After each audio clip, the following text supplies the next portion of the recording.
Merci Thierry, merci Sylvain. Nous allons poursuivre aujourd'hui avec le livre des Proverbes. Je vous invite à regarder avec moi Proverbes chapitre 3, c'est la suite. Et le temps que vous cherchiez Proverbes chapitre 3, est-ce que vous pouvez me dire ce que vous avez retenu, si je l'espère vous avez retenu quelque chose, des premières prédications sur Proverbes? Est-ce que ça vous a parlé d'une façon ou d'une autre? Qu'est-ce que vous avez retenu? Ça nous apprend à rester dans le droit chemin. À rester sur le droit chemin. Et de ne pas s'égarer à droite à gauche. Ne pas s'égarer à droite à gauche. Ok. La sagesse, c'est Christ. La sagesse, c'est Christ, en effet. Et on peut en bénéficier comme tout attribut qu'il est, l'amour, la sagesse, la paix. Exactement, on peut en bénéficier. Nous avons besoin, comme on l'a vu dans le livre des Proverbes, de chercher, de rechercher et de garder cette sagesse. Et nous avons besoin de chercher, rechercher et de garder notre Seigneur Jésus-Christ parce que c'est lui qui est notre sagesse. Et c'est vrai que le livre des Proverbes, c'est vraiment un livre qui nous a un peu le mode d'emploi de tu veux avoir une vie droite, tu veux vivre une vie qui plaise au Seigneur. Alors voilà, tout le mode d'emploi se trouve dans le livre des Proverbes. Alors aujourd'hui, nous allons poursuivre notre étude du chapitre 3. Et nous allons découvrir un texte qui nous parle de la sagesse et de ses bienfaits. Et nous allons continuer à faire ce parallèle que nous avons déjà vu entre la sagesse des Proverbes et Jésus-Christ qui est notre sagesse. Nous allons découvrir également que les bienfaits de la sagesse de Proverbe 3 sont identiques aux bienfaits de Jésus-Christ envers tous ceux qui lui appartiennent et qui lui restent fidèles. Alors, avant de lire notre passage, je voudrais dire que la sagesse est comme un trésor inestimable. La sagesse de Dieu dont nous avons besoin est une source de vie, un guide qui nous permet d'être conduits jour après jour. C'est exactement la même chose en ce qui concerne notre Seigneur Jésus-Christ. Et on va voir à travers ces versets que Jésus-Christ lui-même se révèle comme la sagesse de Dieu, celle qui donne un sens à notre existence, qui éclaire nos choix et qui nous conduit vers une vie abondante, mais seulement si on lit, on retient et on met en pratique la parole de Dieu. Alors, en lisant Proverbe 3, nous allons voir comment chaque parole, chaque image, chaque promesse trouve son accomplissement en Jésus-Christ. Nous allons voir que Jésus-Christ est le trésor le plus précieux que l'or. Si vous regardez un petit peu les infos, vous avez entendu il n'y a pas très longtemps que l'or, ça monte et c'est une source sûre. C'est ce que disent les différents reportages. Vous voulez avoir quelque chose de sûr, possédez de l'or. Parce qu'aujourd'hui, l'or vaut énormément d'argent. Mais ce qui est formidable avec ce que nous lisons et avec notre Seigneur Jésus-Christ, c'est que même la plus grande quantité d'or que nous pourrions éventuellement posséder un jour n'est rien. Absolument rien. En comparaison à notre Seigneur Jésus-Christ. Il est plus précieux que l'or, que la perle de grand prix, et la paix qui dépasse tout entendement, et il est la vie. Tout ça, c'est ce que nous allons voir. On va lire Proverbe chapitre 3 à partir du verset 13 jusqu'au verset 20. Proverbe 3, verset 13 à 20. Heureux l'homme qui a trouvé la sagesse et l'homme qui devient raisonnable. Car le gain qu'elle procure est préférable au gain de l'argent. Et son revenu vaut mieux que l'or. Elle est plus précieuse que les perles et tous les objets de tes désirs n'ont pas sa valeur. Dans sa droite est une longue vie, dans sa gauche la richesse et la gloire. Ses voies sont des voies agréables et tous ses sentiers apportent la paix. Verset 18, elle est un arbre de vie pour ceux qui la saisissent et ceux qui la retiennent sont heureux. C'est avec sagesse que l'Éternel a fondé la terre. C'est avec intelligence qu'il a affermi les cieux. C'est par sa science que les abîmes se sont ouverts et que les nuages distillent la rosée. Prions. Père Céleste, nous voulons te remercier parce que ce matin encore, tu nous fais la grâce. Tu nous donnes cette opportunité d'être dans ta maison et c'est un privilège, un vrai privilège. Surtout quand on pense à tous nos frères et sœurs à travers le monde qui se trouvent dans des pays, dans des régions dans lesquelles ils ne peuvent absolument pas se retrouver. Et pour te louer, pour lire et partager ta parole entre eux. Et pourtant, ces frères et sœurs le font au risque de leur vie. Alors Seigneur, aide-nous à prendre conscience que nous avons besoin d'être dans ta maison ici. Et Seigneur, que ce privilège de pouvoir être ou ne pas être là ne soit pas un piège dans lequel nous puissions tomber. Et Seigneur, que nous puissions vraiment prendre conscience que notre place, elle est ici, dans ta maison, pour te rester fidèle et être avec nos frères et sœurs. Et c'est en ton nom que nous te prions. Amen. Alors nous allons voir 3 versets, les versets 13 à 15. On va relire les versets 13 à 15 qui nous disent « Heureux l'homme qui a trouvé la sagesse et l'homme qui devient raisonnable. Car le gain qu'elle procure est préférable au gain de l'argent et son revenu vaut mieux que l'or. Elle est plus précieuse que les perles et tous les objets de tes désirs n'ont pas de valeur. » Alors dans ces versets, dans ces 3 premiers versets, Salomon nous parle de bonheur. Il commence le verset 13 en disant « Heureux l'homme et bien sûr la femme qui a trouvé la sagesse. » Il nous parle, Salomon, du gain que la sagesse nous apporte. Le gain qu'elle procure, il nous dit, est préférable au gain de l'argent. Et son revenu vaut mieux que l'or. Et en plus, Salomon nous dit qu'elle est plus précieuse que n'importe quelle perle de grand prix. Il dit, elle est plus précieuse que les perles. Est-ce que vous voyez, est-ce que vous commencez à percevoir Jésus-Christ dans ces 3 premiers versets ici? On va garder en mémoire, enfin en tête, les versets 13 à 15 et je vous invite à ouvrir vos Bibles en Matthieu. Matthieu chapitre 13. Et on va lire à partir du verset 44.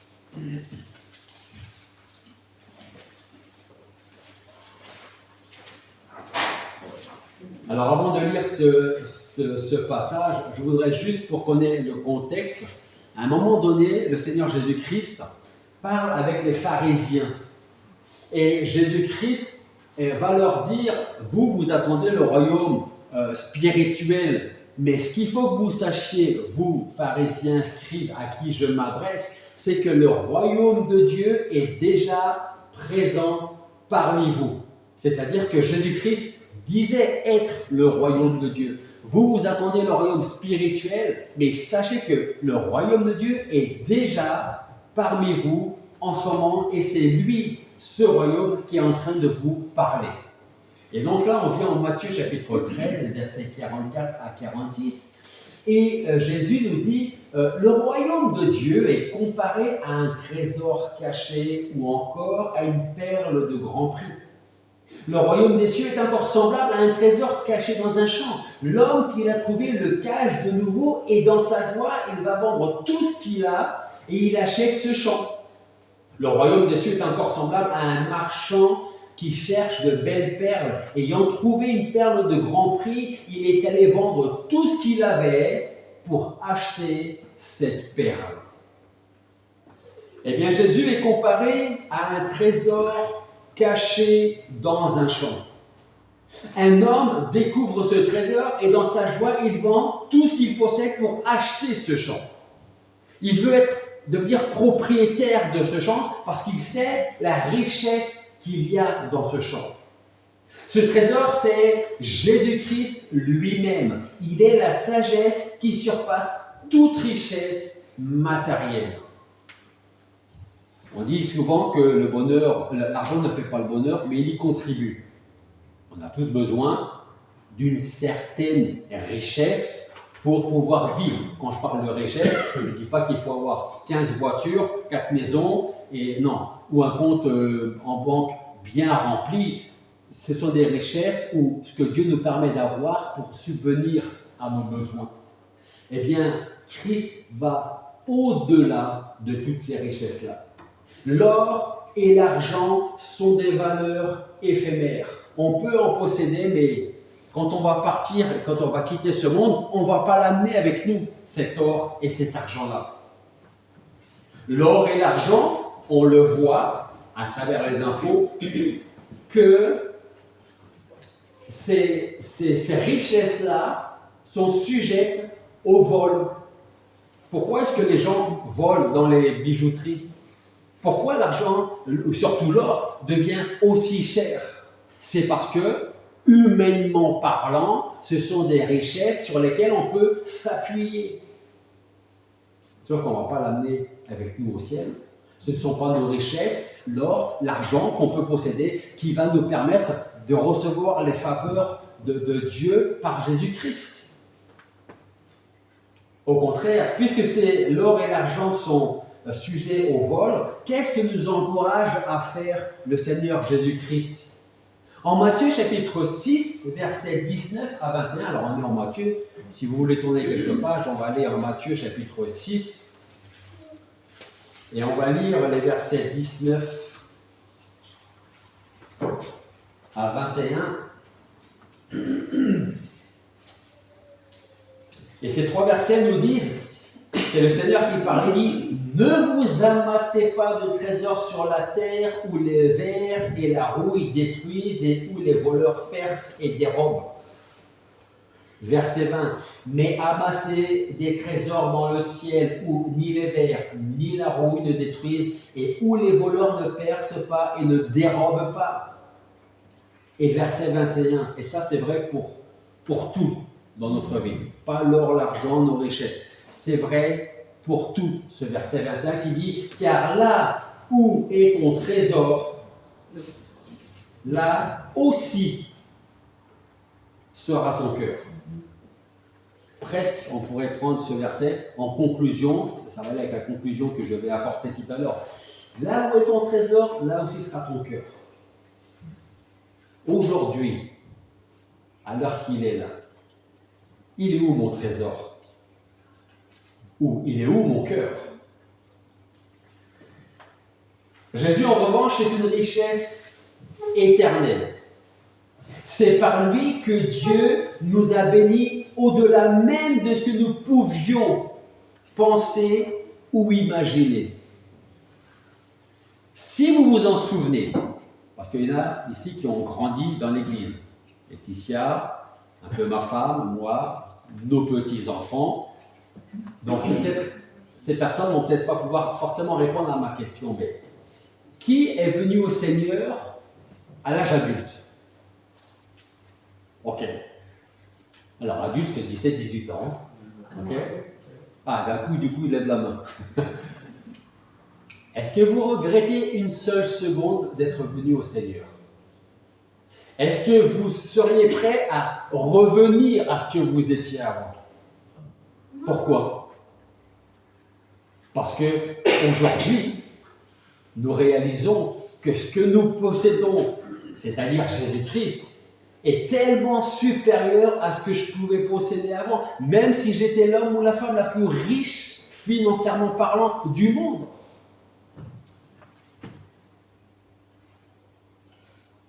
Éphésiens chapitre 1, verset 3 nous dit « Béni soit le Dieu et Père de notre Seigneur Jésus-Christ, qui nous a bénis de toute bénédiction spirituelle dans les lieux célestes en Christ. » Est-ce qu'on prend conscience de ce que Paul est en train de dire? Béni soit le Dieu et Père de notre Seigneur Jésus-Christ. Jusque-là, tout va bien. Que nous dit Paul ensuite? Qui nous a bénis de toute bénédiction spirituelle dans les lieux célestes en Jésus-Christ. Vous savez, parfois, et je pense qu'on retrouve peut-être pas attitude, mais cet état de fait que dans nos sociétés où tout va bien, parce qu'on a de quoi manger, on a une voiture pour se déplacer, on peut venir à l'église quand on veut, le plus souvent possible, c'est encore mieux, ok, d'être fidèle à son église. Mais quand dans nos sociétés qui vont bien nous empêchent de vraiment prendre conscience de toutes les bénédictions qui nous sont réservées, on se prive nous-mêmes de ces différentes bénédictions. Alors on a déjà la bénédiction de pouvoir avoir une voiture qui fonctionne maintenant, hein, qui roule bien, même si elle a quelques kilomètres, et qui nous a amenés ici à l'église. On est content de ça, et c'est une bonne chose. Essayons de penser à nos frères et sœurs qui sont dans certains pays du monde, en Corée du Nord, au Nigeria, et j'en passe d'autres comme ça, où ils n'ont même pas la possibilité de se retrouver pendant 10 minutes ensemble. Et qu'est-ce qu'ils voudraient? Ah Seigneur, si on pouvait se retrouver 10 minutes ensemble. Partager, même s'il n'y a pas de prédication, partager nos soucis, partager un verset de ta parole. Ils ne peuvent pas. Ou ils pourraient, mais à leur risque et péril, souvent. Et nous, on est là, libre totalement de venir à l'église, mais je ne viens pas. Alors, je ne parle pas quand on est malade. On est malade, on est malade. Et c'est bien parce que comme ça évite de contaminer tout le monde. Je pense que c'est moi qui ai contaminé presque tout le monde la dernière fois avec ma grippe. J'en suis désolé. Vous allez mieux maintenant? Très bien, super. Vous savez, on se prive nous-mêmes des bénédictions que Dieu a en réserve. Pourquoi l'Église est là? Le Seigneur nous dit, d'ailleurs, je fais juste un petit... Je regardais, ça s'appelle un short, les petites vidéos là. C'est un chrétien qui disait, il ne faut pas être à l'église. Ce matin, il ne faut pas être à l'église. Il faut être l'église. Et si ce matin, nous sommes l'église, alors on aura une autre façon de voir et de comprendre pourquoi je viens à l'église. Il ne faut pas être à l'église, il faut être l'église. Et quand on prend conscience de ça, ça veut dire que moi, pas moi spécialement, moi tout seul, mais moi, vous, toi, tu peux, je peux apporter quelque chose à ceux qui sont ici à l'église. Parce que je suis l'église et les autres aussi. Je reviens à Proverbes chapitre 3, verset 15. Pour dire que Jésus est donc cette perle de grand prix que nous trouvons en Proverbes 3,15 qui nous dit que la sagesse est plus précieuse que les perles et tous les objets de tes désirs n'ont pas sa valeur. Je ne sais pas quels sont les objets de nos désirs, mais tous les objets de nos désirs, c'est ce qui est marqué là, n'ont aucune valeur comparée à ce qu'est Jésus-Christ, qui il est pour nous, ce qu'il a fait pour nous, ce qu'il prépare pour nous.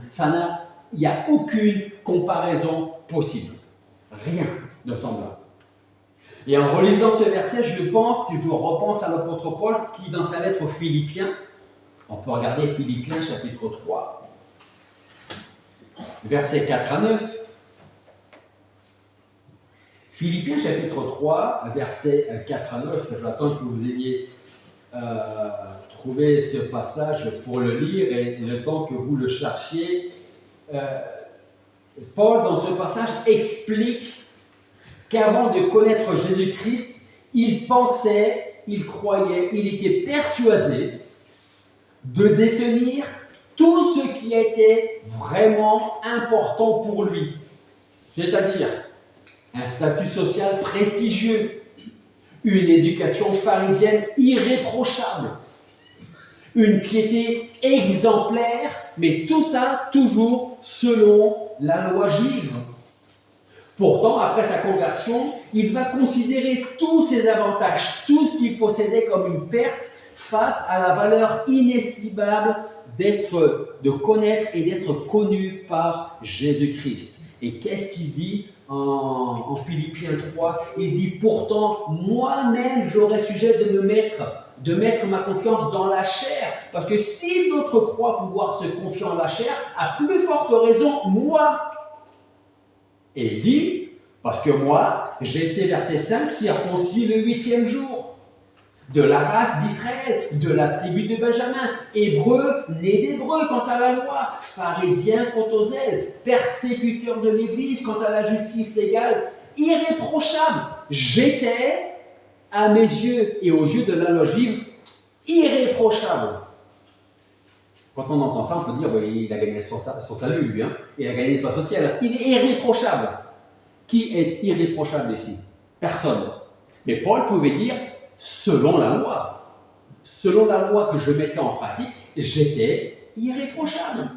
Et je travaillais pour Dieu. Et j'allais chercher tous ces soi-disant chrétiens, les petits Jésus, pour me faire en sorte de se débarrasser de ces gens-là, parce qu'ils sont en train de blasphémer Dieu. Donc, je travaille pour Dieu et je fais bien les choses. On peut penser travailler pour Dieu et faire les choses pas bien du tout, hein. La preuve, nous l'avons là. Mais qu'est-ce qu'il dit au verset 7? Mais ce qui était pour moi un gain, tout ça, tout ce qui était à avoir, là, le prestige, tout, et bien tout ça, maintenant, je les considère comme une perte à cause de Christ. Verset 8. Et même, je considère tout comme une perte à cause de l'excellence de la connaissance de Jésus-Christ, mon Seigneur. À cause de lui, j'ai accepté de tout perdre. Et je considère tout comme des ordures afin de gagner Christ et d'être trouvé en lui, non avec une justice qui serait la mienne, ou en tout cas, plus avec ma justice que j'avais avant, et qui viendrait de la loi, mais avec la justice qui est obtenue par la foi en Christ, une justice provenant de Dieu et fondée sur la foi. En fait, Paul nous enseigne ici une leçon inestimable. Paul nous dit, rien, ou plutôt, plus rien dans ma vie ne vaut Christ. Et nous devrions nous poser la question, est-ce qu'il y a quelque chose, quelqu'un qui est dans ma vie plus important que Christ? Est-ce que ma femme est importante? Absolument. Est-ce que ma femme est plus importante que Christ? Absolument pas. J'ai besoin de ma femme, j'espère et je pense qu'elle a besoin de moi, mais tous les deux, c'est de Christ qu'on a besoin. Et d'ailleurs, si elle ou moi, on n'était pas en Christ, eh bien, croyez-moi, on ne serait pas mariés tous les deux. Et on ne serait pas là, certainement, tous les deux non plus. Donc, tout ce que nous avons, c'est grâce à Christ. Ma femme est précieuse, mais pas autant que Christ. Nos réalisations, nos possessions, nos titres, tout perd, ou en tout cas, tout devrait perdre de sa valeur face à la grandeur de Jésus-Christ. Il est la vraie sagesse. Et la vraie sagesse, vous savez c'est quoi? C'est de le reconnaître lui comme notre trésor suprême et de le placer au-delà de tout ce qui est important pour nous. Parce que le placer au-dessus de tout ce qui n'est pas important, ça c'est pas compliqué à faire. C'est même très simple à faire. Hein? Mais le placer au-delà de ce qui est important pour nous, ça c'est parfois compliqué, plus difficile à mettre en œuvre. On continue. Proverbe, chapitre 3, versets 16 à 18, 3 autres versets. Proverbe, chapitre 3, versets 16 à 18. Dans sa droite, de la sagesse, est une longue vie.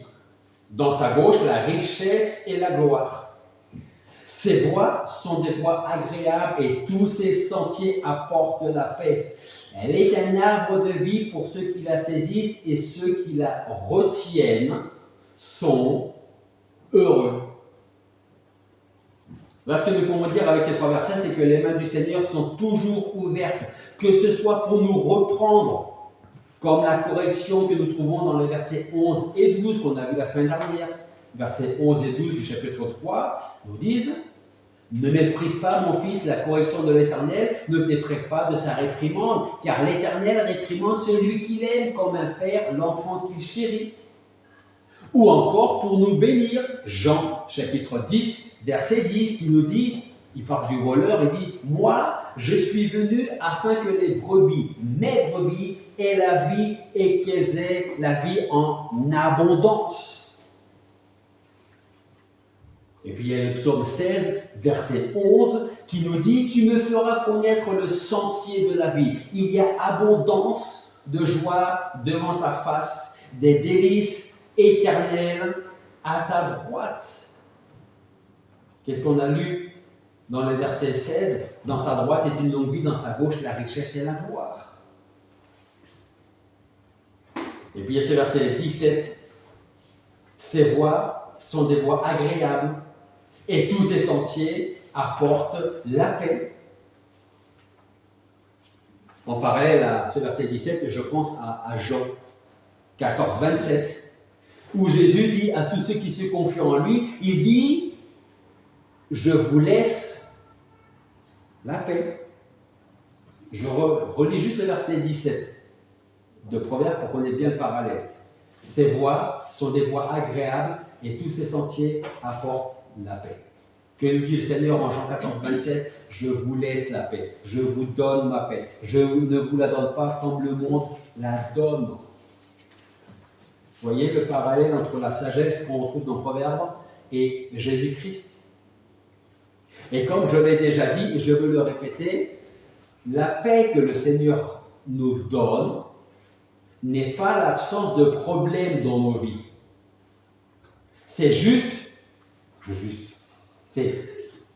oui, j'ai envie de dire, c'est juste ce dont nous avons besoin, c'est-à-dire sa présence au milieu des épreuves. Et tant qu'on regarde vers le Seigneur et vers rien ni personne d'autre, alors on verra, on sentira sa présence. Quand Pierre a commencé à marcher sur l'eau, et je le dis souvent quand j'utilise cet exemple, il avait vraiment la foi parce que je ne suis pas certain d'avoir eu la même foi à ce moment-là de marcher sur l'eau. Et même s'il a fait que 3 pas, moi je ne veux même pas en faire un seul. Et tant qu'il regardait le Seigneur, tout se passait bien. Il y avait du bruit, du vent, des vagues. Mais il regardait le Seigneur et c'est quand il a été plus absorbé par le bruit, le vent, les vagues et qu'il ne regardait plus le Seigneur qu'il a commencé à s'enfoncer. Donc, la paix que le Seigneur nous offre n'est pas l'absence de problèmes parce qu'il y aura toujours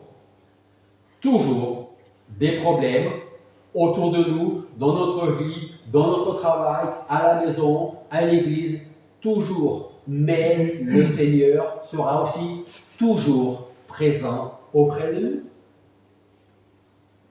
Philippiens 4,7 nous dit que c'est une paix qui dépasse toute intelligence. On ne peut même pas prendre conscience pleinement que c'est une paix qui dépasse toute mon intelligence.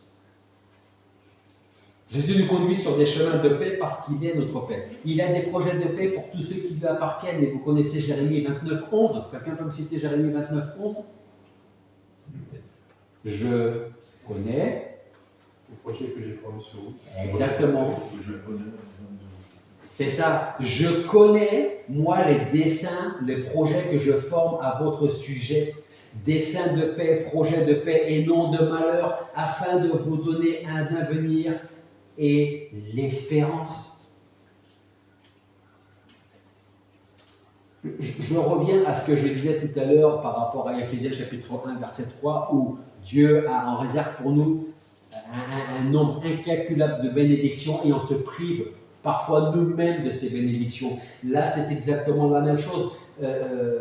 Dieu dit en Jérémie 29, 11, « Je connais moi le projet, les desseins que je forme à votre sujet, desseins de paix et non de malheur, afin de vous donner un avenir et une espérance. » Mais est-ce qu'on prend aussi pleinement conscience, parce que parfois on se dit, je veux bien lire, accepter, mais j'ai un peu de mal à comprendre ce verset-là. Parce qu'aujourd'hui, dans ma vie, ce n'est pas forcément des projets de paix que j'ai. C'est un peu compliqué. Mais comme je l'ai dit, dans notre vie, ce n'est pas l'absence de problème, la paix du Seigneur. Il est là dans les problèmes avec nous. Donc parfois, quand on ne voit plus les projets de paix, d'avenir et d'espérance que Dieu a pour nous, est-ce que c'est parce qu'on n'essaye pas à un moment donné d'arranger nos problèmes par nous-mêmes ou de comprendre des choses qu'on ne peut pas comprendre? Je ne dis pas que c'est légitime de vouloir comprendre, c'est normal de vouloir comprendre. Mais parfois, quand on ne comprend pas, ou comme la réponse du Seigneur semble tarder à venir, qu'est-ce qu'on fait? Eh bien, on va trouver la solution nous-mêmes. Hein? Et après, on va venir se plaindre auprès du Seigneur en disant, eh bien, dis donc, quelle galère, dans quelle galère je suis là. Hein? Si tu avais vraiment des plans et des projets de paix pour moi, je ne serais pas dans la situation que j'ai vue aujourd'hui. Mais vous savez, parfois, on s'y met nous-mêmes. Pour prendre un terme un peu, pas grossier, mais familier, des galères. Hein? Parce que quand on est tombé dans une galère et qu'on réalise qu'en fait, c'est à cause de moi, à cause de nous, enfin, nous, chacun d'entre nous, si moi, demain, je tombe dans un truc comme ça, c'est que peut-être j'ai fait ce qu'il fallait, malheureusement, pour aller là-dedans, dans ce qu'il ne fallait pas aller. Et après, je suis tellement peut-être découragé, en colère, et bien que je ne vois plus les plans de paix, d'avenir et d'espérance que Dieu a pour moi. En tout cas, ce qu'il faut retenir, c'est que même dans les tempêtes de la vie, le Seigneur est notre forteresse. Psaume 18, 3 nous dit « Éternel, mon roc, ma forteresse, mon libérateur, mon Dieu, mon rocher où je me réfugie, mon bouclier, la force qui me sauve, ma haute retraite. » Ces versets nous disent bien qu'on ne va pas être exempt de problèmes, on aura des problèmes, mais quand on a nos problèmes, nous avons l'Éternel qui est notre roc, notre forteresse, notre libérateur, notre rocher où on peut se réfugier, notre bouclier, il est la force qui me sauve, il est ma haute retraite. Sauf que si on le sait, mais qu'on n'y va pas quand on a besoin d'y aller, il ne faut pas venir se plaindre après. On a besoin de voir que l'Éternel est un roc éternel et qu'il ne bouge pas. C'est un petit peu comme un phare. On a. Est-ce que quelqu'un est déjà monté dans un phare? Alors un phare. Ouais. Quelques personnes, ok? Vous y êtes monté lors d'une tempête ou pas? Non. On peut peut-être imaginer qu'un jour de tempête, quand vous êtes dans le fort, les vagues peuvent venir frapper contre le phare. Mais vous savez que vous êtes en sécurité. Parce que le phare, ça fait des années, voire des siècles qu'il existe. Et qu'il est toujours là. Et que les vagues sont venues taper contre ce phare. Et il est toujours là, le phare. Pourquoi est-ce qu'on est tranquille? Parce qu'on sait qu'on est en sécurité. Pour notre Dieu, c'est exactement la même chose. Allons là où est notre refuge et notre force. Proverbe 18, 10 nous dit « Le nom de l'Éternel est une tour forte, le juste y court et s'y trouve hors d'atteinte. » Ésaïe 41, 10 nous dit « Sois sans crainte parce que je suis avec toi. N'ouvre pas des yeux inquiets car je suis ton Dieu. Je te fortifie, je viens à ton secours, je te soutiens de ma droite victorieuse. » Alors Samuel, tu n'as peut-être pas connu, enfin tu connais peut-être pas ce verset, mais c'est ce qui... Quand est-ce que tu as passé ton permis? Jeudi. Eh bien, jeudi, ce verset est pour toi. Entre autres. C'est quel? Tu vois? Ésaïe 41. 41, 10. Sois sans crainte le jour de ton permis, Samuel. Car je suis avec toi. N'ouvre pas des yeux inquiets quand tu vas voir arriver l'inspecteur. Okay? Parce que je suis ton Dieu, je te fortifie, je viens à ton secours quand les gouttes vont commencer à arriver là, et je te soutiens de ma droite victorieuse. C'est vrai pour toi, et c'est vrai pour chacun d'entre nous ici, dans la semaine qu'on a passée, dans la journée qu'on a passée hier, ou celle qu'on va vivre demain. À nous de nous confier dans ce Dieu qui est là. Chercher Jésus et demeurer en lui, c'est choisir la paix au milieu de l'agitation du monde. Et vous savez que le monde va de pire en pire.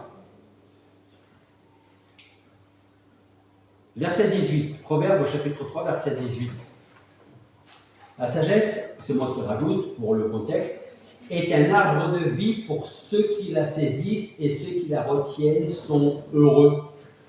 La sagesse est un arbre de vie, mais seulement pour ceux qui la saisissent et qui la retiennent, comme le dit le verset 18.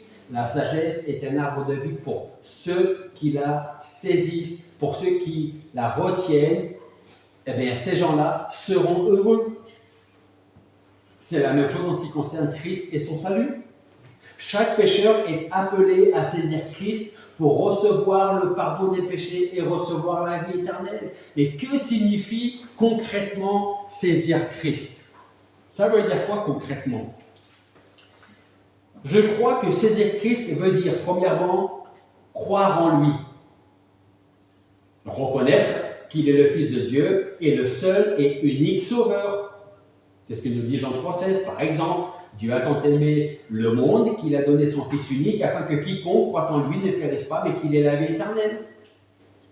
Saisir Christ, ça veut dire le recevoir, l'accueillir dans sa vie par la foi.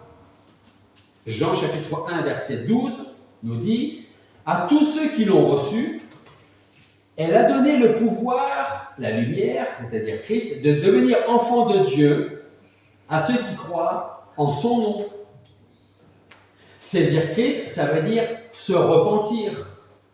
Ça veut dire tourner le dos au péché et se confier en Jésus-Christ pour le pardon de nos péchés. C'est ce que nous dit Luc en Actes chapitre 3 verset 19. « Repentez-vous donc et convertissez-vous pour que vos péchés soient effacés. » Saisir Christ, ça veut dire aussi lui obéir. Et ça, c'est pas toujours le plus facile à faire. Ça veut dire vivre selon ses enseignements. Qu'est-ce qu'on a vu la semaine dernière? On a commencé Proverbes chapitre 3 et le premier verset du chapitre 3, « Mon fils, n'oublie pas mon enseignement. » N'oublie pas veut dire, je te l'ai déjà dit une première fois. Sinon, il dirait, mon fils, je vais te donner mes commandements, mon enseignement. Et là, il dit, mon fils, n'oublie pas mon enseignement, ce que tu as déjà reçu de moi. Donc, c'est lui obéir. Proverbe 3, hein, c'est aussi Jean 14, 15, qui nous dit, si vous m'aimez, vous garderez mes commandements. Dans quel but? Ben, les mettre en pratique. Saisir Christ, ça veut dire aussi, et c'est ce qu'on a vu dans le moment qu'on a passé avec Pierre-Yves hier à la Réunion des Hommes, c'est persévérer. Ça veut dire quoi, persévérer? Le temps que je me dessèche la gorge. Persévérer, cela veut dire ne pas lâcher le morceau. Ah, j'aime bien ta définition. C'est ne pas lâcher le morceau. C'est bien. Je te remercie, Delphine. De rien. Tu reviens quand tu veux. Persévérer, c'est parfois dire « j'ai plus envie, mais j'y vais quand même ». C'est ça la persévérance. Qui n'a jamais été fatigué physiquement, spirituellement pour dire « j'ai besoin d'une pause, je vais arrêter tout ». Je pense qu'à un moment donné, à un plus ou moins certain degré, c'est arrivé à tout le monde. À tout le monde. La persévérance, avec la définition de Delphine, si tu prends le morceau, tu ne le lâches plus. Et des fois, ça va être compliqué, mais tu continues à y aller quand même. Tu auras peut-être moins de force, moins d'envie, mais il faut continuer parce que si tu t'arrêtes quand tu n'as pas envie, ça va être beaucoup plus compliqué de te relever et de repartir. C'est aussi pour ça que ce passage va très bien avec Hébreux 23. N'abandonnons pas notre assemblée comme c'est la coutume de quelques-uns, parce que nous avons besoin d'être fidèles à notre Église, parce que l'Église appartient à Christ. Donc persévérer, tu voulais dire quelque chose? Et si tu faiblis au jour de la détresse, ta force n'est que détresse. Exactement. Hein? Et je rajouterai à ça, qu'est-ce que nous dit Paul?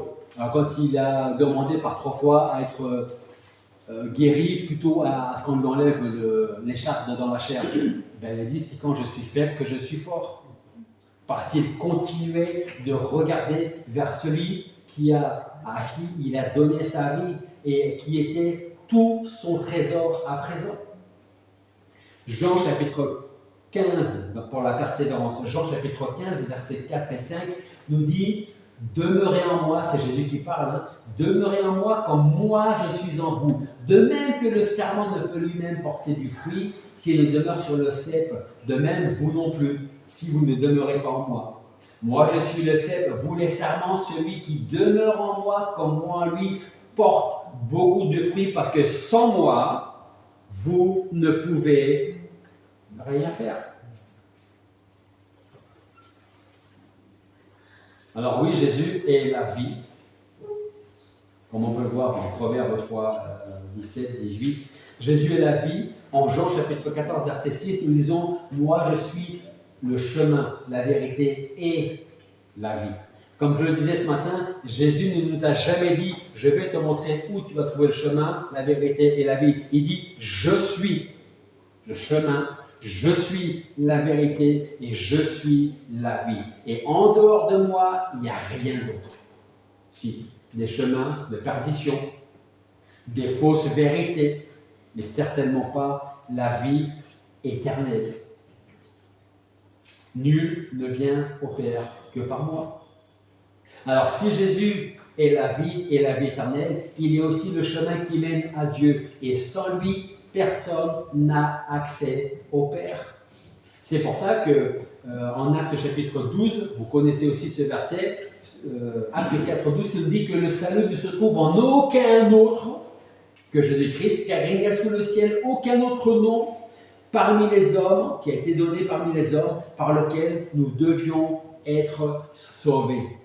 Il n'y a personne d'autre que Jésus-Christ qui nous permet d'accéder devant le trône de Dieu le Père. Personne. Alors saisir la sagesse, c'est saisir Jésus-Christ. Le retenir, c'est persévérer dans la foi, dans la prière et l'obéissance à sa parole. Et ceux qui la retiennent, ceux qui retiennent Jésus-Christ, seront toujours des hommes et des femmes heureux et heureuses. Parce qu'ils ont la promesse de la vie éternelle. Ils ont cette promesse, cette certitude que quand je vais avoir des problèmes, des difficultés, je sais à qui je vais pouvoir m'accrocher. Alors en conclusion, je dirais que Jésus est notre sagesse et notre trésor, comme on a pu le voir jusqu'à présent en Proverbe chapitre 3. Il est plus précieux que l'or. Il est la perle de grand prix. Il est notre paix, il est notre vie. Je ne sais pas de quoi on a besoin de plus. Hein. Enfin, si je sais de quoi on a besoin de plus, de rien d'autre, en fait. Alors aujourd'hui, et peut-être ce matin, Dieu peut-être nous demande une chose. Peut-être de prendre un moment, quelques instants, quelques secondes, quelques minutes, pour évaluer ce qui est le plus de valeur à nos yeux aujourd'hui. Je voudrais qu'on prenne, 15 secondes. Pensons à ce qui a le plus de valeur à nos yeux aujourd'hui.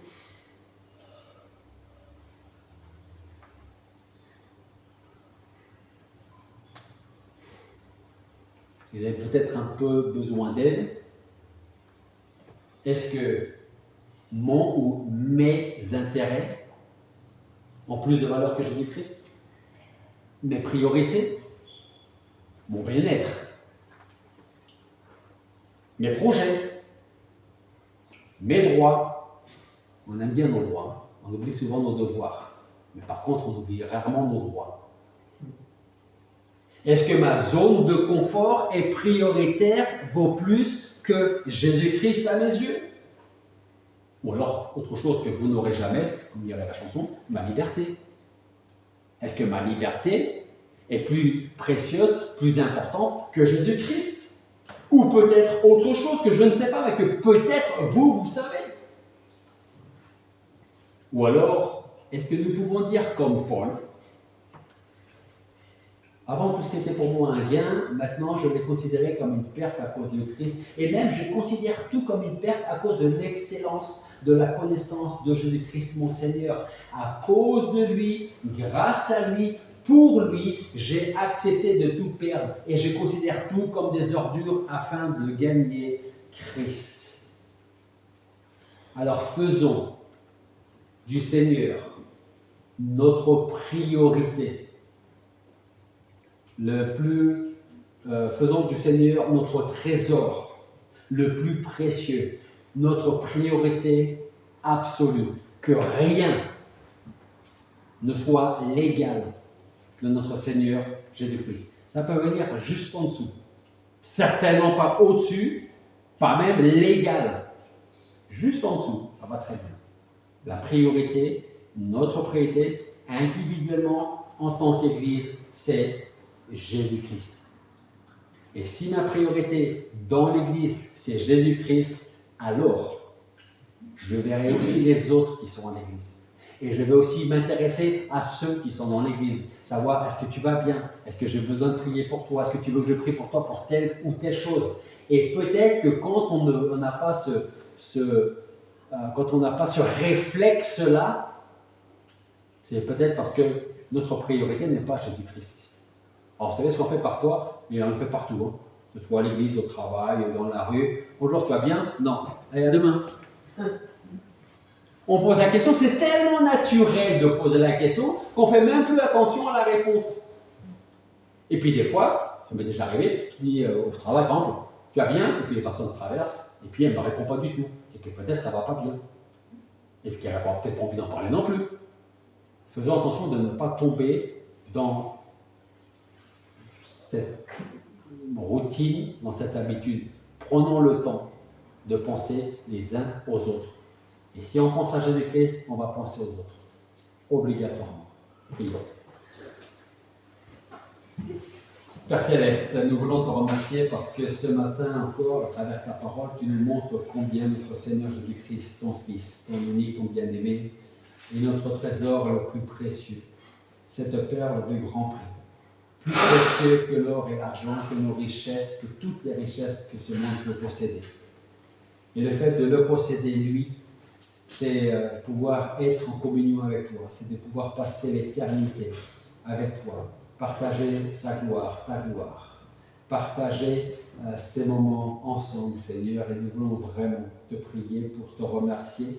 Et je veux te remercier d'un jour avoir eu pitié de moi, de m'avoir donné ton Fils Jésus-Christ, qui est mort sur la croix pour mes péchés, qui a été enseveli et qui est ressuscité. Et je veux te prier de la même façon pour tous ceux qui sont ici ce matin et qui te connaissent et qui sont connus de toi. Merci pour ce que tu as fait dans leur vie, ce que tu fais aujourd'hui et ce que tu feras encore demain. Et je veux te prier pour tous ceux qui peut-être se posent des questions sur leur vie, sur leur existence, sur toi, que tu veuilles te révéler à ces personnes et que tu parles dans leur cœur, afin qu'elles puissent se tourner vers toi, Seigneur. Merci de continuer à bénir et à garder ton Église ici à Cahors, à travers le monde. Et on pense encore à nos frères et sœurs qui n'ont pas cette liberté, cette possibilité de se retrouver comme nous le faisons. Et que cette liberté que nous avons, Seigneur, ne soit pas une pierre d'achoppement pour nous, mais que nous puissions te rester fidèles et rester fidèles à ton Église. Et c'est en ton nom que nous te prions. Amen. Amen.